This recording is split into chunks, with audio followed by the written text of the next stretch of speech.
Commander Abu Zafar বলেছেন, তুমি আমার আকাশ থেকে সরাও তোমার ছায়া, তুমি বাংলা ছাড়ো। 1971 সালে এই কবিতার শুনে মহান স্বাধীনতা যুদ্ধে যারা অংশগ্রহণ করেছিলেন তারা উজ্জীবিত হয়েছিলেন। আমি বলছি, তুমি তালার আকাশ থেকে সরাও তোমার ছায়া, তুমি তালা ছাড়ো। যার কারণ আমরা ইতিমধ্যে একটা বক্তব্যে দেখেছি, একজন উপজেলা চেয়ারম্যান বলেছেন যে উপজেলা চেয়ারম্যানের দায়িত্ব 1 ইঞ্চি পিছিয়ে রাস্তা করা নয়, উপজেলা চেয়ারম্যানের দায়িত্ব মসজিদ মন্দিরে কোনো অনুদান দেওয়া নয়।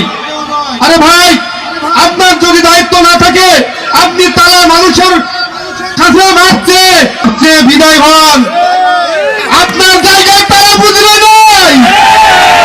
আপনি যদি কিছু না করতে পারেন তাহলে দুয়ারে দুয়ারে যে এখন ভোট ভিক্ষা চাচ্ছেন কেন ভাই? আজকের এই তীব্র তাপদাহে আমরা এখানে সবাই কিন্তু ঘামে ভিজে গেছি। আমি বলতে চাচ্ছি, এই তীব্র তাপদাহে আমাদের যে শরীর ভিজে গেছে, এই শরীর তালা উপজেলার ইতিহাস বদলে দেবে। আগামী 21 তারিখে ব্যালট বিপ্লবের মাধ্যমে তালার জনপদের সাধারণ মানুষ তাদের নির্যাতিত, নিপীড়িত, অবহেলিত তালা উপজেলাকে সাজাতে সাংবাদিক মোহাম্মদ নজরুল ইসলামকে 50,000 ভোট ব্যবধানে বিজয়ী করবে ইনশাআল্লাহ।